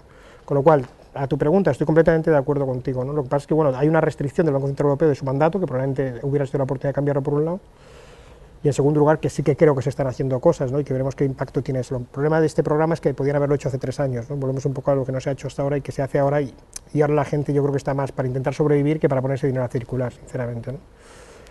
Luego, respecto a lo primero que preguntabas, yo creo que se está produciendo un doble fenómeno, ¿no?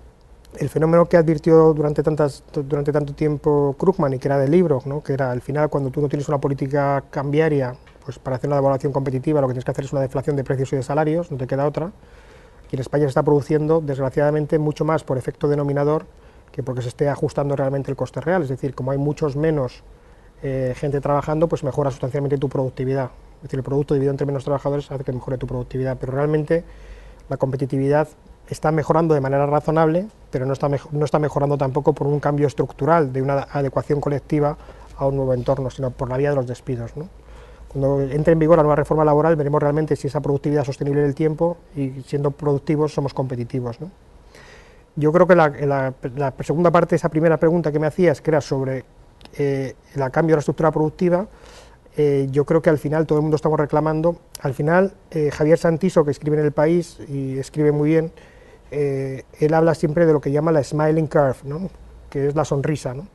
Entonces, si os hago yo la sonrisa así, vedla, o sea, yo la estoy viendo al revés, la sonrisa es así, y entonces lo que dice es que un país, conforme va avanzando la línea de desarrollo, empieza produciendo productos básicos, es decir, es lo que está haciendo ahora China, es lo que está haciendo ahora Indonesia, es lo que está haciendo algunos países africanos como Tanzania, Nigeria, etcétera. Estos países son básicamente productores sin valor añadido. Durante todo el periodo en que vas avanzando por la cadena productiva, vas dejando de estar aquí. Perdóname, lo estoy explicando mal, es que me he ido del gráfico. La Smiling Curve significa que en la parte central está donde no, es valor añadido por un lado y por otro lado desarrollo de los países, ¿no? En la sonrisa, lo que te voy a decir es que en la parte central están los productores de poco valor añadido. En la medida en que tú te vas desarrollando, cada vez tienes menos producción de poco valor añadido porque no eres competitivo. Y lo que tienen que hacer los países desarrollados es estar en los dos puntos de la sonrisa. El primer punto de la sonrisa es el producto del diseño, la innovación, el I+D, es decir, tener la idea. El desarrollo productivo no lo tienes tú y tienes la posventa, eso es Alemania. Cuando tú te fijas un poco en el modelo productivo alemán, con independencia de que efectivamente era integrado a Alemania del Este y eso se ha cambiado en los últimos años, pero un poco la idea que tenemos de Alemania es que tienen buenas patentes, tienen buen desarrollo, de hecho hacen 22.000 patentes al año en Europa contra las 1.000 y pico que hace España, o 2.000 y pico que hace España, y luego tiene un buen servicio postventa, garantiza una calidad, es un producto alemán, por decirlo así, ¿no? Entonces España ya ha pasado, cuando quieres jugar en las primeras ligas, lo que no puedes seguir es empeñado estar en la parte cóncava o convexa de la curva, ¿no? Tienes que cambiar completamente tu percepción e intentar posicionarte en estos dos ángulos, ¿no? Lo cual, por un lado, requiere un desarrollo de investigación y desarrollo, y por otro lado, requiere un desarrollo de calidad y evitar la percepción chapuza, ¿no? Ahí es donde está el gran elemento transformacional de España. Lo que pasa es que yo, fíjate, cuando estudiamos en primero de económica los factores de producción, y decíamos, bueno, hay un suelo, hay un capital humano, hay un capital productivo, hay un capital tecnológico y está la administración. Yo realmente lo que pienso es que España tiene muchas posibilidades, ¿no? Es decir, España es un lugar fantástico para vivir, fantástico para el turismo, fantástico para los servicios, fantástico para potenciar los hubs de innovación, tecnológicos, etcétera.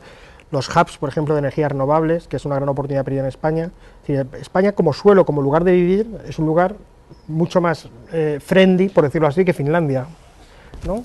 Yo creo. Entonces hay una capacidad de atraer por esas circunstancias. Es verdad que no tenemos materias primas, es verdad que no tenemos lo que sea, ¿no? Pero sí que es verdad que tenemos determinadas circunstancias que, bien empleadas, nos podrían ayudar a atraer mucho talento aquí, ya que lo tenemos nosotros, a generar e inspirar ese talento, ¿no?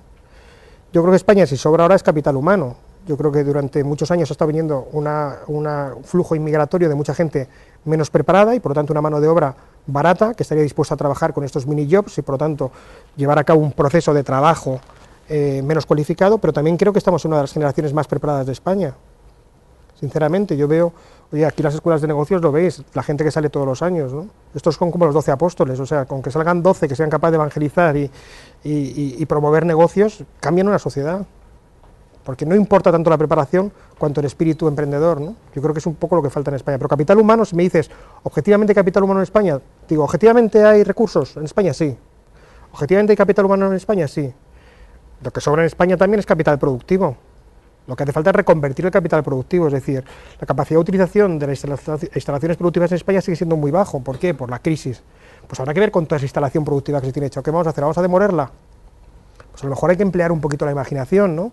Es decir, por ejemplo, todas las residencias, todo el Levante, ¿qué hacemos con todas esas casas? Oye, a lo mejor España tiene que ser el centro de la tercera edad europea, no nos tiene que dar ninguna vergüenza que así sea, y tenemos que reconvertir esos sitios con piscina en resorts, con una serie de servicios esenciales donde puedas cobrar al guiri, al tío que tiene la libra más apreciada que tú, al tío que viene con el marco alemán.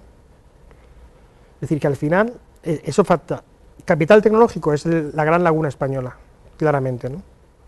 La laguna española. Pero bueno, oye, tienes un nuevo paradigma que es Internet. Internet es un paradigma porque tú cierras los ojos y intentas imaginar cómo era tu vida antes de Internet y no te la imaginas. Eso es un paradigma y ha ocurrido, yo lo cuento muchas veces, pero lo conté el otro día, ha ocurrido muy poquitas veces en la historia. Lo digo a mis hijos medio en broma, medio en serio, que te podrían hacer una camiseta de yo vi nacer Internet. Porque yo les digo, es como si hubieras visto al hombre neandertal hacer el primer fuego. Lo que pasa es que la sociedad pasa tan atropellada que no nos damos cuenta. Cuando hay un nuevo paradigma, ocurre lo siguiente, que lo primero que intenta la gente es adecuar la actividad corriente, como venía viviendo hasta ahora, a ese nuevo paradigma. Diseño, páginas web. Gran negocio. ¿Qué es lo que ha ocurrido con el tiempo? Que nos hemos dado cuenta que Internet, que era un elemento de comunicación e información, ejemplo Google, pasa a ser un lugar de relación, por ejemplo Facebook, y donde está la comunicación y donde está la relación, está la transacción. Y ahí no va a haber un solo ganador, va a haber ganadores verticales, ¿no? Pero va a ganar antes el que sepa que esa es una nueva realidad que se va a imponer sobre el resto de la realidad y que va a condicionar el modo en que la sociedad se desarrolla, se relaciona, se comunica, transacciona, etcétera, ¿no? Y por lo tanto, si alguien fuera capaz en este país de percibir la gran oportunidad que supone Internet, porque el mundo sigue muy atrasado respecto a la posibilidad de Internet y a lo que va a suponer Internet sobre sus vidas, pues habría una oportunidad. Y Internet tiene la grandísima ventaja de que da las mismas oportunidades a todo el mundo. Te da igual que estés en un kibutz israelí, que estés en un barrio marginal de San Francisco, o que estés en Aravaca, que es donde vive un servidor. Y es un cambio brutal que no percibimos en su justa dimensión, ¿no? Igual ocurre, por ejemplo, en términos de capital tecnológico, yo digo, oye, me dicen, el capitalismo tiene que cambiar. Oiga, pues no habrá cambiado el capitalismo ya cuando se han metido 2.000 millones de tíos por el lado de la oferta y la demanda, que son China e India. Pues eso también te determina tu capital tecnológico, la posibilidad que tienes que hacer cosas de aquí que están obsoletas, entre comillas aquí, o atrasadas, entre comillas, aquí, desarrollarlas allí, con todas las circunstancias que tiene India y China, que no son países fáciles, que tienes que ir de la mano, pero esa oportunidad está, ¿no? Entonces, el capital tecnológico muchas veces pensamos que tenemos que poner a 300.000 tíos en España pensando en patentes, ¿no? A ver si conseguimos otra vez el éxito de la fregona, ¿no? Y eso no va a ocurrir, pero lo que sí que va a ocurrir es que los primeros que sean capaces de comprender que la adaptación no es de la antigua realidad a la nueva, sino que la nueva realidad se va a imponer sobre la antigua, tanto en términos de flujos globales como en términos de virtualización de la sociedad, esos van a ser ganadores. Con lo cual, si tengo oportunidades, por razón de mi ubicación geográfica, por razón de mis circunstancias de clima, por razón de mi carácter latino, Latin lover, lo que sea, si tengo oportunidades porque tengo un flujo inmigratorio de baja calificación que me puede ayudar en un momento dado, y tengo una generación de gente preparada a la que únicamente hay que pincharle, es como los caballos, hay que azuzarla así, ¿no? Y que se está empezando a dar cuenta, además, de que ya no tienen el sostén que pensaban que tenían, ni del estado de bienestar que les va a costar, ni de la familia que ya se harta. Si pensamos que hay un capital productivo que se puede reconvertir, que es caro reconvertirlo, pero que hay que usar la imaginación, si pensamos que el capital tecnológico se ha igualado mucho con el nacimiento de Internet, a lo mejor hay una oportunidad para este país. Pero, amigo, llegamos al quinto factor, que era administración. Entonces, si el de arriba no crea las condiciones para nosotros cuatro, tú y yo podemos estar aquí arreglando el mundo mucho tiempo. Pero es muy complicado. ¿Y eres pesimista ahí? Vamos a ver, yo era pesimista, desde luego con el anterior gobierno era extraordinariamente pesimista, ¿no? Porque yo creo que era un gobierno que no sabía por dónde soplaba el aire. Este gobierno está más preparado, pero está desbordado. Y yo creo que algunas medidas que han tomado me hacen ser escéptico. Por ejemplo, la reducción que han hecho del presupuesto de I+D, ¿no? Que no tiene mucho sentido, ¿no? Pero yo creo que esto no, se requiere simplemente sentido común, es decir, yo creo que al final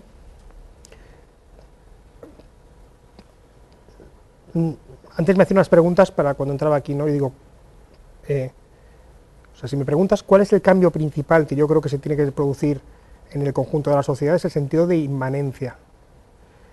El sentido de inmanencia no es un sentido únicamente religioso, es un sentido natural. Es decir, la necesidad que tiene el hombre de dejar huella. La necesidad que tiene el hombre de dejar huella, y eso se ha perdido. Entonces, el sentido de inmanencia es lo que te permite trascender tu vida y tomar grandes decisiones que te superan con mucho.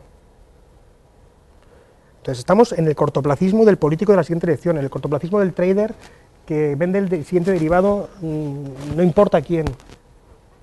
Y el sentido de inmanencia, es decir, la sensación de que estás aquí para algo y que lo que tú haces y tus actos importan, que tu vida te trasciende, que tienes una obligación con la sociedad de dejarle algo mejor de lo que tú has recibido, eso se va a recuperar. Se tiene que recuperar. Y si se recupera, si conseguimos que se recupere, este país irá como un tiro. Como hay elecciones cada... Bueno, pero esto va a cambiar, porque al final ha habido elecciones hace nada, pero es que ¿quién te dice que Mariano Rajoy pasado mañana no le echan de Bruselas? No digo, por eso digo que ya están hablando ahora de las vascas, ¿no? Pero la gente es, mira, Entonces, como es contigo, ¿no? el problema es la desafección. O sea, yo escribí un artículo en su día que se llamaba que el peligro de España era la argentinización de la economía y la italianización de la política, ¿no? La argentinización de la economía con la destrucción de la clase media, porque al final las cuentas en España son muy fáciles, de 46 millones de personas, la población activa es más o menos la mitad, 23. De esos 23 hay más o menos 6 millones de parados, quedan 17. De esos 17 millones que quedan, 3 millones son funcionarios, quedan 14. De esos 14, si quitas la gente que vive por contratos que están ligados directa o indirectamente a las administraciones, contratas públicas, obra civil, lo que sea, te quedan, estamos por 12. Entonces tienes 6 millones de parados que los paga el Estado, que además no contribuyen ni cobran. 5 millones que los paga el Estado, que son funcionarios, que por lo menos contribuyen, son funcionarios o empresas privadas ligadas a la administración, y quedamos 12 millones. Entonces a mí me pueden subir los impuestos todo lo que quieran, me pueden hacer que pague por la educación, por la sanidad, y no me parecerá mal en determinadas circunstancias si con eso hay un elemento disuasorio para los abusos que se han producido, y muchos, y para los estudios que se han producido, y muchos. Pero claro, no me cobres por hospital y me mantengas un hospital cada 20 metros, porque no lo necesito. Entonces el problema que tiene España es que en ese proceso la clase media wipe out, desaparece, ¿no? Y los ricos son cada día más ricos y los pobres son cada día más pobres. Y el segundo problema que puede enfrentarse España es la italianización de la política, que significa una desafección completa del ciudadano hacia el político. Es decir, hay una asunción por parte del ciudadano que el político vela por su propio interés, es lo que ocurre en Italia. En Italia ha habido desde la Segunda Guerra Mundial los 60 y pico gobiernos, ¿no? Y claro, que Berlusconi haga fiestas todos los viernes en su casa y se calce a no sé cuántas, y perdóname la expresión, pues es algo que se contempla como algo, pues oye, que no lleva a que mucha gente deje de votarle. O sea, el drama que eso implica para la concepción democrática de la vida es terrible y no nos paramos suficientemente. Es lo que os digo, como yo trabajo, insisto, en un medio de comunicación y las cosas pasan tan deprisa, no nos damos cuenta, pero eso es un drama terrible. Es haber renunciado a la única cuota de decisión sobre nuestra vida que tenemos, que es la elección de nuestros gobernantes. Y el proceso que se ha producido en España, y con esto acabo que me enrollo mucho, el proceso que se ha producido en España de profesionales que entraban en la política arriesgando fortuna y honor por políticos profesionales que si salieran de donde están apenas serían bedeles en un colegio mayor,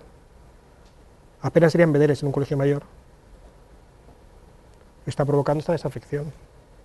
Entonces, o esto cambia, o el sistema estallará. De hecho, lo que ha pasado en Grecia es básicamente que ya los partidos ya que aglutinaban el voto mayoritario han desaparecido. Y es un problema, porque cuando se produce esa ruptura lo que entran son los oportunistas. Dos últimas preguntas. Gonzalo.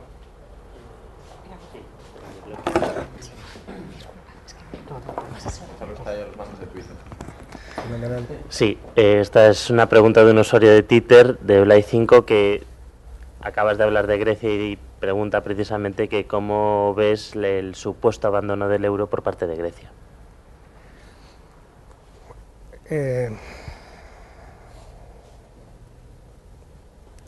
Pues mira, va a depender mucho de cómo se produzca, ¿no? Ahí hay dos posibilidades, ¿no? Hay una primera posibilidad que es una ruptura abrupta, de lo que se habla es que un viernes nos vamos a acostar con Grecia en el euro y nos vamos a levantar un lunes sin Grecia en el euro, ¿no? Y esa ruptura muy abrupta, pues como no puede ser de otra manera, llevaría pues a un cierre de todas las entidades bancarias para la conversión de la moneda, llevaría a un caos generalizado, probablemente llevaría a un intento de emitir, o sea, probablemente antes que emitir dracmas emitirían una suerte de pagarés a los ciudadanos para pagarles sueldos, salarios, etcétera. Eso generaría una enorme inflación porque la devaluación del dracma sería elevadísima respecto al euro. Iríamos a una situación muy complicada, muy complicada. Lo que pasa es que yo sinceramente no creo que se produzca, ¿no? Porque al final provocaría la salida de Grecia del sistema durante mucho tiempo, ¿no? Yo creo que la salida se va a producir. Yo no pensaba que se iba a producir, pero la deriva de los acontecimientos me va a pensar que la salida se va a producir, pero que se va a producir de manera ordenada. Y va a traer para Grecia pues una situación muy complicada durante muchos años, ¿no? El banco, este tuitero le puedes decir, ayer publicó un informe el Banco Nacional de Grecia sobre las consecuencias que tendría la salida del euro y hablaba de una devaluación del dracma del 65%, una tasa de paro del 35%. Es decir, hablaba de una situación muy complicada, muy complicada. Pero es que probablemente en esa entelequia que fue la Unión Europea, donde hubo, yo siempre digo lo mismo, hubo 4 requisitos de Maastricht para entrar en la Unión Europea, ¿no? Había un requisito de deuda y déficit, que eran los requisitos meramente fiscales, y había un requisito de convergencia de tipos de interés e inflación, que eran los requisitos monetarios. Lo curioso es que los requisitos monetarios se delegaron a una autoridad, que fue el Banco Central Europeo, que está encargada de velar tipos de interés e inflación. Sin embargo, los requisitos fiscales no se delegaron, ¿no? Entonces, si no hay voluntad por parte de un país de estar dentro de ese ámbito de unión fiscal, que es hacia lo que se tiende ahora, pues ese país tendrá que abandonar el euro, ¿no? Lo que pasa es que yo creo que va a ser una salida muy traumática para los griegos. Va a ocurrir, pero va a ser muy traumático. ¿Y ahí está la espita de Grecia? Por ahí no... Es que yo creo que Grecia nunca tenía que haber estado en la Unión Europea. Una vez que está, ¿no? O sea, sí. Se abierta la espita de que salgan los griegos del euro, que salga Grecia del euro. luego ya se pone a la prueba, ¿no? O sea, Bueno, viendo que sale uno, o sea, el problema no es que sea el 2% del PIB europeo, sino que si tú abres ya la puerta a que salga uno, das también la señal de que pueden salir más. bueno, lo que pasa es que es muy distinto. O sea, yo creo que Grecia realmente es como si hubieras intentado meter Honduras como el 52 estado de la Unión de Estados Unidos, ¿no? O el 53, ¿no? Si nunca hubiera tenido un encaje, ¿no? Es decir, bueno, es una historia distinta, ¿no? Porque efectivamente hay una unión fiscal, ¿no? Pero para que se entienda la comparación un poco, ¿no? Yo creo que Grecia, las peculiaridades de la propia Grecia le hacían poco viable que entrara a la Unión. Ha habido un grandísimo problema con el proceso de convergencia europeo y el proceso de entrada de nuevos países, y es que se ha extrapolado circunstancias excepcionales como la norma. ¿Qué quiero decir con esto? Que unos países hacían un esfuerzo de convergencia, que eran esfuerzos excepcionales de convergencia y que estaban orientados a entrar a la Unión Europea, y se pensaba que esos esfuerzos de convergencia se podían mantener permanentemente en el tiempo, y no es real. Por eso, en la mayoría de los casos, los tipos de cambio internos de la Unión Europea, es decir, las tasas de conversión de las monedas locales a euros, están sobrevaluadas. Por eso, por ejemplo, la peseta entró probablemente un 20% sobrevaluada respecto al marco, respecto a la paridad del marco, respecto al euro, ¿no? Entonces yo creo que se extrapolaron circunstancias excepcionales como corrientes, ¿no? Y se pensó que esas circunstancias excepcionales se podían mantener en el tiempo, sin darse cuenta que los procesos de convergencia pues al final eran procesos muy excepcionales, y además en muchos casos, como sabemos en el caso de España, ayudados por fondos europeos, ¿no? Que al final te permitieron llevar a cabo un ajuste. Hay un proyecto, le han dado un premio a Cabrillo, a Schwartz, yo he escrito alguna vez de esto, incluso y me tiro aquí en moco antes que ellos. Hay un proceso, hay una solución que a mí no me parece mal, que técnicamente es muy complicada, pero que consistiría básicamente en lo siguiente, es crear el euro fuerte y el euro débil, ¿no? Y esto, que puede sonar un disparate, lo que te permite es ganar tiempo, ¿no? Pero ganar tiempo para solucionar los problemas. ¿En qué consistiría en esto? Básicamente lo que hay es una devaluación interna dentro del euro de los países que tienen más dificultades, que tienen sus monedas sobrevaluadas respecto al euro, ¿no? Esos países, esa devaluación actúa únicamente para la economía interna, es decir, actúa básicamente para las relaciones que tienes dentro de tus fronteras, ¿no? Y la deuda externa sigue manteniéndose en el euro fuerte, es decir, las obligaciones que tú tienes se siguen manteniendo en el euro fuerte, pero todos los derechos y obligaciones que tienes locales se mantienen en el euro débil. Y se establece un periodo de adaptación durante 10 años en el que tu moneda, con las reformas estructurales que vas llevando, convergen hacia la paridad que tenías en su momento, ¿no? Entonces, es verdad que alguien puede pensar, oiga, si usted devalúa internamente y sin embargo mantiene las deudas en la moneda fuerte, pues hace un pan como unas tortas, pero obviamente esa devaluación interna lo que generaría es mucha más productividad, competitividad, mucha más capacidad de relacionarse hacia afuera y por lo tanto mucha más actividad que te permitiera repagar las deudas. El problema es que si tú mantienes una moneda muy fuerte, o sea, una moneda sobrevalorada en comparación con el euro, nunca vas a ser capaz de generar, siempre tienes que hacer una devaluación competitiva de alguna manera, bueno, pues hacerla de manera formal, ¿no? Pero bueno, eso es complicado, pero yo insisto mucho, ¿no? O sea, ahora, y antes lo decía con los factores de producción, ahora lo que necesitan, probablemente lo que se necesita es imaginación, o sea, lo que se necesita es un poquito de pensamiento lateral, porque está claro que el problema no es convencional y que la solución, por tanto, no puede ser convencional. Una última pregunta. ¿Puedo preguntarte yo? Sí, claro. Cambiando un poco de tercio, es una pregunta pues, sobre la profesión que estás desempeñando actualmente. El periodismo. Cuando ocurren noticias, bueno, la actual... Sí. ¿Se me oye ya? Sí. Se me oye igual, creo, pero bueno. No, es para streaming, es para la gente... Es para... Está transmitiendo en internet.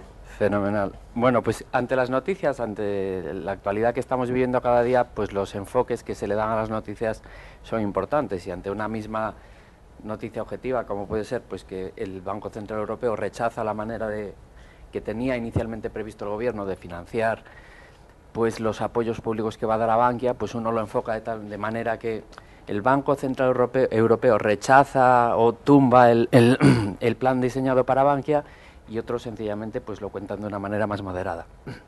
En este sentido, y además en la sociedad actual, donde efectivamente hay mucha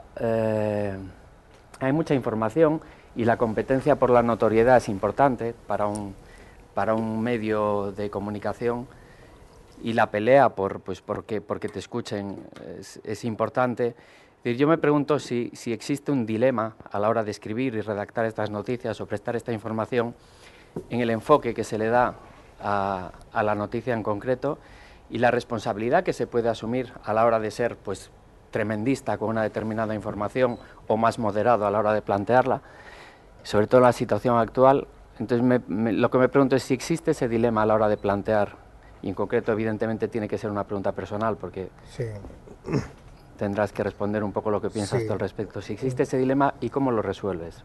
El dilema entre la notoriedad que esperas a la hora de que escuchen esa noticia que tienes que exponer con la responsabilidad de la opinión o la sensación que puede generar Sí. en momentos de crisis, sobre todo como la actual. Pues mira, yo... es una buenísima pregunta, la verdad. La verdad, Bueno, voy a ir de lo genérico a lo específico, ¿vale? Primera reflexión, yo creo que el cuarto poder... o sea, yo entiendo el poder como la capacidad de hacer que las cosas cambien, el poder bien entendido. O sea, yo puedo llegar a mi hijo y pegar un cachete porque hace cualquier cosa y no me gusta, ¿no? Yo puedo persuadir a mi hijo de por qué esa cosa no se ha de hacer bien, no se ha de hacer así y se puede hacer mejor, y para intentar que en el futuro lo haga de motu propio, ¿no? El poder, por tanto, es la capacidad de hacer que las cosas cambien de una manera natural. El liderazgo, al final, es esa capacidad que tiene la gente para persuadirte y hacer que las cosas cambien, para alinearte a un determinado objetivo, ¿no? Bien. Lo que ha ocurrido con el cuarto poder es que se ha pasado del poder que... Cuando tú dices que el poder es la capacidad de hacer que las cosas cambien, implícitamente tú tienes una coletilla, que todos diríamos, es la capacidad de hacer que las cosas cambien a mejor. Y es la conclusión natural que nos hará esa frase, ¿no? ¿Qué ha ocurrido con los medios de comunicación durante muchos años? Que la conclusión era, se pasó de la capacidad de hacer que las cosas cambien a mejor a la capacidad de hacer que las cosas cambien a mi favor. Y eso ha sido un poco la perversión del cuarto poder, ¿no? Hasta el punto de que tú abres determinados medios de comunicación o determinados periódicos o escuchas determinadas radios o ves determinadas televisiones y siempre piensas en que hay una intencionalidad. Cuando al final esa intencionalidad, esa sospecha que tú tienes deslegitima mi trabajo como medio de comunicación. ¿Por qué te hago esta reflexión? Porque yo creo que esta previa es importante.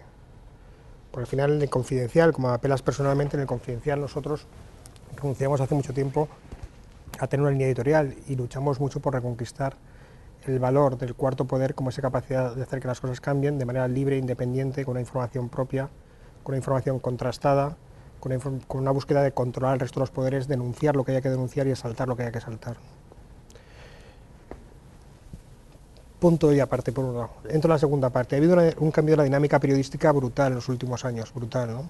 ¿Por qué? Porque antes se decía, no hay nada más viejo que el periódico de ayer, y ahora se dice, no hay nada más viejo que el telediario esta noche.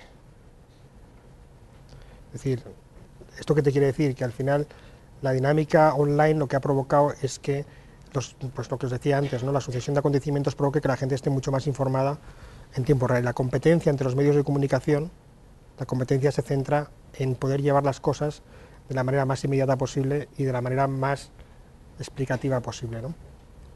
¿Qué es lo que provoca eso? Que hay poco tiempo para la reflexión. O sea, yo soy un filósofo, en el sentido de que si un filósofo es una persona que se dedica a pensar, pues yo soy un filósofo, que me pagan por pensar. Me pagan por pensar para mi empresa, me pagan por pensar para mi columna. Incluso podría revertir el orden. Yo creo que me pagan más por pensar para mi columna, visto el desastre que soy en la empresa, ¿no? Pero me pagan por pensar, ¿no? Entonces al final yo sí que muchas veces me paro a reflexionar sobre si no vamos demasiado atropellados, ¿no? Y esto hago un segundo punto y aparte, ¿no? Y el tercer punto y aparte es el tema de la responsabilidad, ¿no? Yo creo que esa incapacidad para pensar no tiene que ir reñida con la inmediatez, o sea, esa inmediatez no tiene que ir reñida con la verdad y tiene que ir unida a la responsabilidad.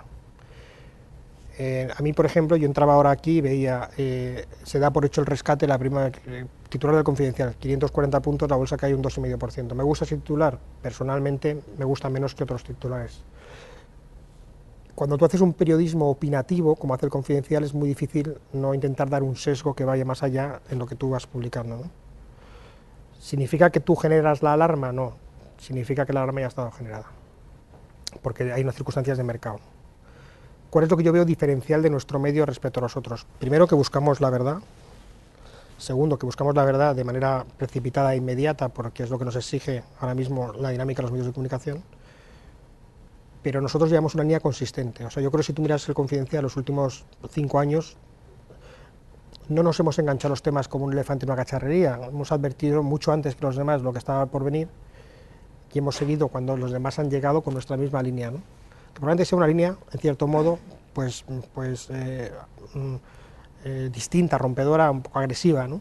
Pero hemos seguido con esa línea. A mí lo que me preocupa, o sea, y desde ese punto de vista, mi ejercicio de responsabilidad, haciendo cosas que me gustan más o menos, creo que está legitimado por una trayectoria, donde los hechos al final te han ido dando la razón. Yo creo que Confidencial, muchas de las cosas que he diciendo le han ido dando los hechos la razón. A mí me preocupa esa gente que aterriza como un elefante en una cacharrería, ¿no? Que toca el sector financiero y es sector financiero y tal. Oiga, mire, es que nosotros ya hemos contado hace 3 años, ¿sabes? Es que usted está llegando a la tarde y está llegando mal. O que aterriza sobre autonomías. Oye, yo el otro día rescataba un par de mails, ¿no? Yo tengo un mail, un par de posts. Yo tengo un post de hace 2 años, la bomba autonómica está a punto de estallar, hace 2 años ya. De las finanzas de los ayuntamientos. O sea, la gente descubre ahora que los ayuntamientos tienen ingresos extraordinarios y gastos corrientes. Pues ya podía haber descubierto hace 3 años o 4 años, ¿no? Se hubiera ido mucho mejor a todos, ¿no? O los impagos de las farmacias. Yo he escrito personalmente los impagos de las farmacias ya el año pasado y el antepasado. Entonces es verdad que la responsabilidad ligada a lo inmediato es complicada. Yo creo que la responsabilidad hay que verla en una trayectoria. Nosotros, ¿qué más me gustaría a mí? Mira, yo lo escribo en mi post de hoy, primer párrafo. Si lo tuviera aquí te lo leería. Yo en mi primer párrafo de hoy digo, oye, no hay cosa que más puedo desear que a este país le vaya bien. O sea, yo no arrojo hijos al mundo. No tengo 5 hijos para que sufran. Yo creo que eso es del género bobo, ¿no? Yo voy a trabajar y voy a luchar porque el futuro sea el mejor para el país. Dicho eso, eso pasa por una denuncia, si hace falta, sangrante respecto a lo que estamos viviendo para que cambie. Yo no puedo consentir que un presidente del gobierno de España salga el lunes a la palestra sin saber cómo va a rescatar Bankia. Y que lo diga. Voy a meter 19.000 millones en Bankia, pero no sé cómo lo voy a hacer. Oiga, que usted es el presidente del gobierno. ¿Cómo que usted no lo sabe? ¿Cómo que usted no lo sabe? En este país a la gente lo ve normal. Así pasa que te vas al Wall Street Journal y dicen, pero este tío es tonto. Perdóname, o sea, estoy haciendo una frase coloquial, no lo dice así, obviamente, ¿no? El segundo párrafo del editorial de hoy de Financial Times, que empieza con Mariano Rajoy diciendo literalmente, esto pone literalmente el segundo párrafo del editorial de Financial Times de hoy. Y eso no lo podemos consentir como españoles. No lo podemos consentir. Es que nos tenemos que levantar en armas. Nos tenemos que levantar en armas. Entonces, ¿eso significa que eres un irresponsable porque este tío, perdóname, miento, y además y pido perdón porque es una falta de respeto a todos los que han votado a Mariano Rajoy, entre ellos yo, que no me cuesta reconocerlo. ¿Eso significa que estoy siendo un irresponsable? No. Significa que le estoy diciendo a la persona en la que yo he depositado mi esperanza para sacar este país adelante, tío, espabila, ¿pero qué me estás contando? ¿Cómo sales y dices que no sabes lo que vas a hacer?